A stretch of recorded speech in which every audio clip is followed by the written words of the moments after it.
And it seems to some the media is overlooking details in the prosecution of Atlanta Officer Garrett Rolfe for the shooting of Rayshard Brooks, specifically the district attorney who is also under criminal investigation himself. One America's Pearson has more on the story.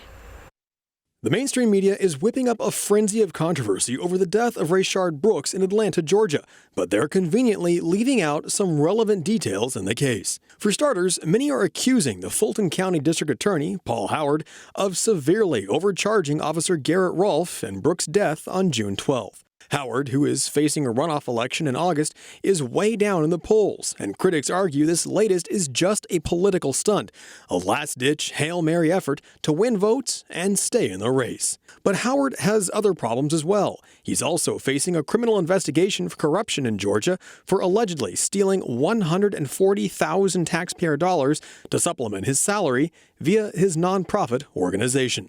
At the time he was shot, video evidence shows Brooks had been driving drunk. In fact, was so drunk he didn't even know what city he was in, resisted arrest, attacked the police officers. One officer even suffered a concussion when Brooks threw him to the ground.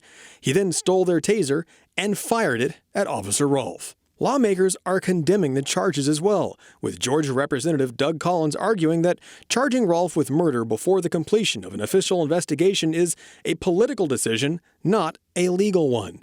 Under Georgia law, sheriffs and peace officers may use, quote, deadly force to apprehend a suspected felon when the officer reasonably believes that the suspect possesses a deadly weapon or any object which, when used offensively against a person, is likely to result in serious bodily injury. Stealing the taser made Brooks a suspected felon, and it's up to a jury to decide whether or not Officer Rolfe's actions were justified.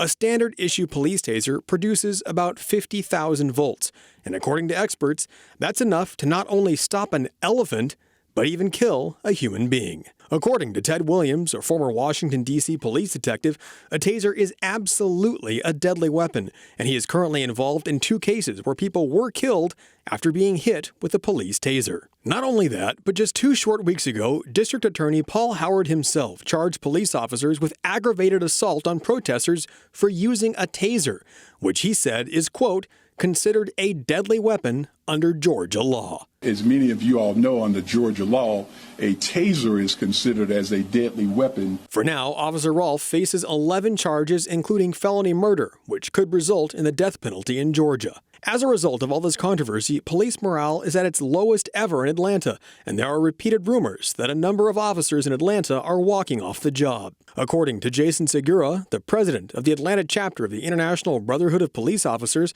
police have been calling out quitting or requesting transfers to other departments. The Atlanta Police Department is denying these claims, but does admit that it's experiencing a higher than usual number of callouts. However, Officer Rolfe is receiving an outpouring of support from the community, as well as fellow members of law enforcement, and a fundraiser has so far brought in over $250,000 to help with his legal fees. Pearson Sharp, One America News. Want to see more videos like this? Click on the link below and subscribe to One America News on YouTube, and call your cable provider and kindly demand that One America News is added to your lineup. Call and subscribe today.